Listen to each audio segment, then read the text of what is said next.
हर महादेव, जय भोलेनाथ। नमस्कार, मैं साधना पांडे मार्गदर्शन पे आपका स्वागत करती हूँ। भगवान गणेश जी की पूजा के बिना कोई भी छोटा यज्ञ हो गया, अनुष्ठान हो गया या दैनिक पूजा हुई पूर्ण नहीं होती है। श्री गणेश जी के पूजन के बिना, उनके आह्वान के बिना व्यक्ति किसी भी प्रकार की कोई पूजा किसी भी देवता की नहीं कर सकता है। तो आज की विशेष कथा गणपति के बारे में जानेंगे तथा सावन महात्म्य का 5वां अध्याय सुनेंगे। भगवान भोलेनाथ घूमने फिरने वाले प्रवृत्ति के थे। माता पार्वती उनकी इस प्रवृत्ति से काफ़ी परेशान थी और उन दिनों कोई संचार माध्यम भी नहीं हुआ करता था जिससे माता पार्वती और शिव का किसी भी प्रकार का कोई संपर्क रह सके। शिव वैरागी प्रवृत्ति के थे और वह अलग अलग स्थानों पर अपना घूमने फिरने का जो उनका डेरा था वो जमाए बैठते थे और माता पार्वती काफ़ी अकेलापन महसूस करती थी। साथ ही शिव की प्रकृति को देखते हुए उन्हें मानव मूल का नहीं यक्ष स्वरूपी माना जाता था, इसलिए पार्वती उनके बच्चे को जन्म नहीं दे सकती थी। तो अपने अकेलेपन और इच्छा के कारण और मातृत्व भाव की वजह से उन्होंने एक शिशु को बनाने का और उसमें प्राण फूंकने का संकल्प कर लिया। उन्होंने अपनी एक चीज़ ली, अपने शरीर पर लगे चंदन के लेप को तेल के साथ मिलाकर एक शिशु का रूप धारण करा दिया और उसमें जीवन डाल दिया। यह चर्चा जो है वह चारों तरफ धीरे धीरे फैलने लगी और पार्वती ने उसमें प्राण फूंक दिया और एक बच्चे ने उस पुतले से जन्म ले लिया। कुछ साल बाद जब वह लड़का करीब 10 साल का था तब शिव अपने गणों के साथ लौटे। पार्वती स्नान कर रही थी और उन्होंने उस छोटे बच्चे से कहा, ध्यान रखना कि कोई इस तरफ न आने पाए। लड़के ने कभी शिव को देखा ही नहीं था, तो जब वह आए लड़के ने उन्हें रोक दिया। शिव दूसरे ही मूड में थे, रुकने के लिए तैयार नहीं हुए, तो उन्होंने अपनी तलवार निकाली और लड़के का सिर काट डाला और फिर पार्वती माँ के पास चले आए। जब पार्वती ने उनके हाथ में खून से सनी तलवार देखी तो वह समझ गई कि क्या हुआ होगा। उन्होंने लड़के को सिर विहीन वहाँ पड़े देखा तो उनका गुस्सा भड़क उठा। शिव ने उन्हें समझाने की कोशिश की परंतु उन्होंने कोई भी बात नहीं मानी। वह तुम्हारा असली पुत्र नहीं है, आखिरकार तुमने उसे बनाया और नष्ट कर दिया, इसमें क्या परेशानी है?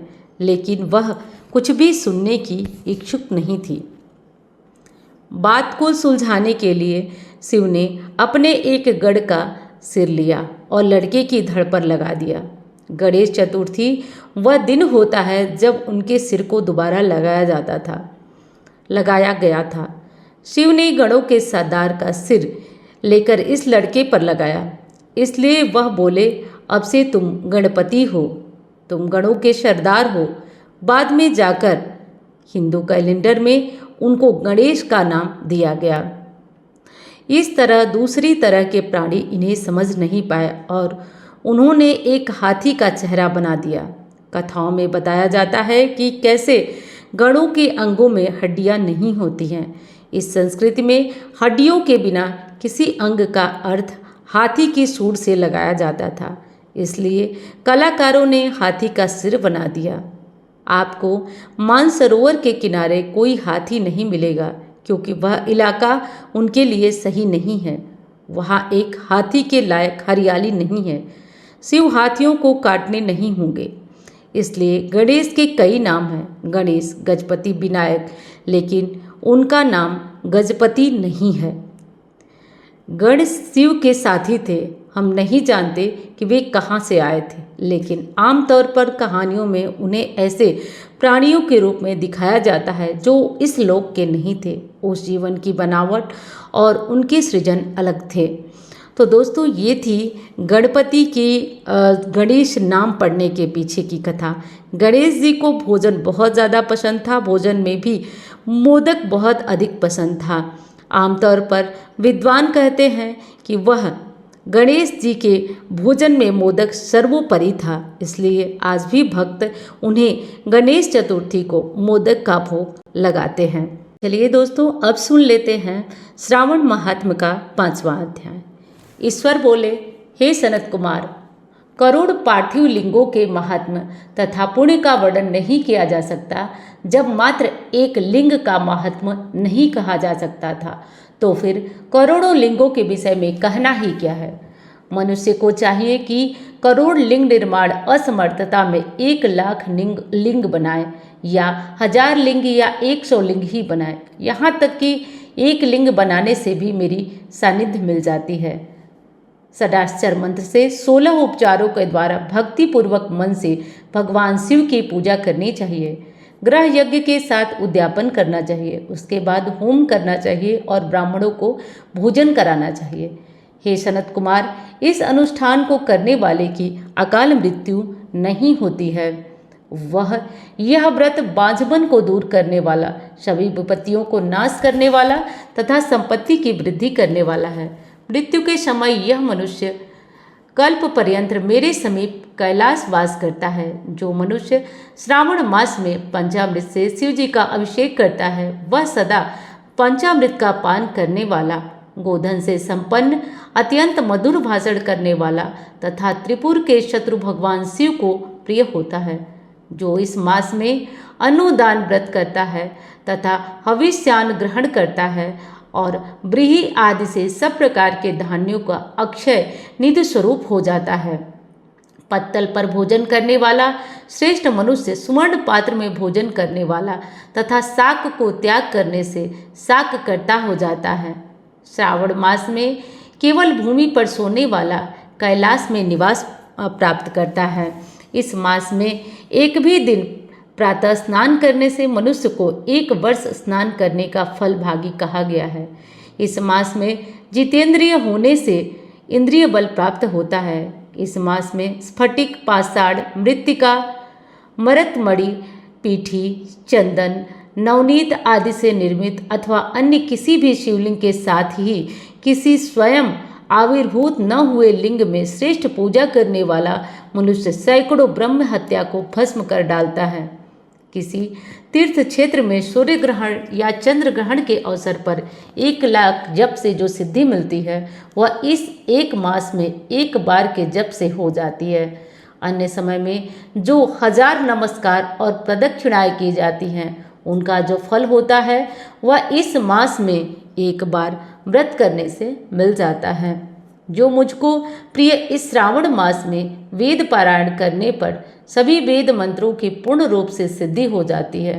श्रद्धा युक्त होकर इस मास में 1000 बार पुरुष सूक्त का पाठ करना चाहिए, अथवा कलयुग में उसका 4 गुना पाठ करना चाहिए, अथवा वर्ण संख्या का 100 गुना पाठ करना चाहिए, अथवा वह करने में असमर्थ हो तो आलस्यहीन होकर मात्र 100 पाठ करना चाहिए। ऐसा करने वाला मनुष्य ब्रह्म हत्या आदि पापों से मुक्त हो जाता है। इसमें किसी भी प्रकार का कोई संदेह नहीं है। मनुष्य को हर तरह से शिव की पूजा में लीन रहना चाहिए। गुरु पत्नी के साथ संसर्ग पाप से यही विद्वान मनुष्य प्रायश्चित करना चाहता है, परंतु इस मास में ये ऊपर बताए हुए सारे कार्य करने से ऐसे जघन्य पाप से भी व्यक्ति को मुक्ति मिल जाती है। इसके समान पुण्यपद, पवित्र और पाप नाशक कुछ भी नहीं है। पुरुष सूक्त के जप के बिना इस मास में एक भी दिन व्यतीत नहीं करना चाहिए। जो मनुष्य इस फल को अर्थवाद कहता है, वह नरकगामी होता है। इस महीने में समिधा, चारू, तिल और घृत से ग्रह यज्ञ होम करना चाहिए। शिव के रूपों को भली भांति ध्यान करना चाहिए। धूप, गंध, पुष्प, नैवेद्य आदि से पूजन करना चाहिए और अपने सामर्थ्य के अनुसार कोटि होम, लक्ष्य होम अथवा 10 सहस्त्र होम करवाना चाहिए। हे अनघ, उनमें सर्वप्रथम आपको रविवार का व्रत बताऊंगा। इस संबंध में लोग एक प्राचीन इतिहास बताते हैं और इस संबंध में इस प्राचीन इतिहास में कहा गया है कि प्रतिष्ठानपुर में सुकर्मा नामक एक द्विज था। वह दरिद्र, कृपण और भिक्षावृत्ति में लगा रहता था। एक बार वह धान्य मांगने के लिए घूमते घूमते नगर में पहुंचा। नगर में पहुंचते ही गृहस्थ के घर में मिलकर रविवार का उत्तम व्रत करती हुई एक गृहिणी दिखी। स्त्रियों को जब देखा तब उसे देखकर वे स्त्रियां परस्पर कहने लगी कि इस पूजा विधि को शीघ्रतापूर्वक छिपा लो। इस पर वह विप्र उन स्त्रियों से बोला, हे श्रेष्ठ स्त्रियों, आप लोग इस व्रत को क्यों छिपा रही हैं? समान चित्त वाले सज्जनों के लिए परमार्थ ही स्वार्थ है। मैं दरिद्र तथा दुखी हूँ। इस श्रेष्ठ व्रत को सुनकर मैं भी इसे करूँगा। आप लोग इस व्रत का विधान व फल बताएं।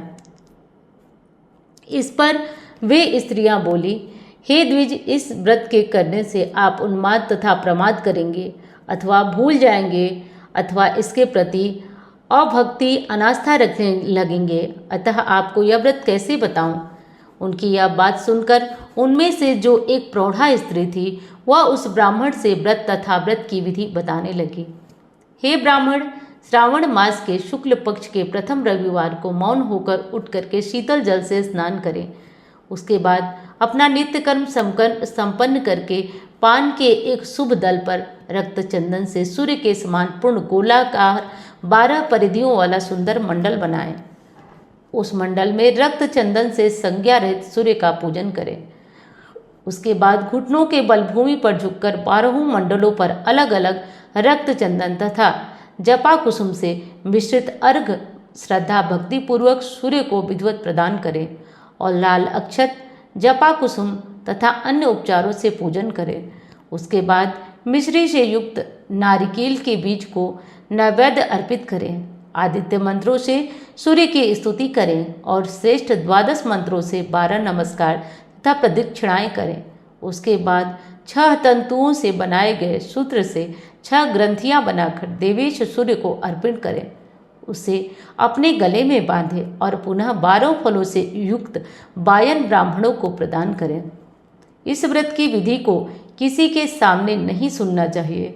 हे विप्र, इस विधि से व्रत के किए जाने पर धनहीन व्यक्ति धन प्राप्त करता है, पुत्रहीन पुत्र प्राप्त करता है, कोढ़ी कोढ़ से मुक्त हो जाता है, बंधन में पड़ा व्यक्ति बंधन से छूट जाता है, रोगी व्यक्ति रोग से मुक्त हो जाता है। हे विपेंद्र, अधिक कहने से क्या प्रयोजन? साधक जिस जिस अभिष्ट की कामना करता है वह इस व्रत के प्रभाव से उसे मिल जाती है।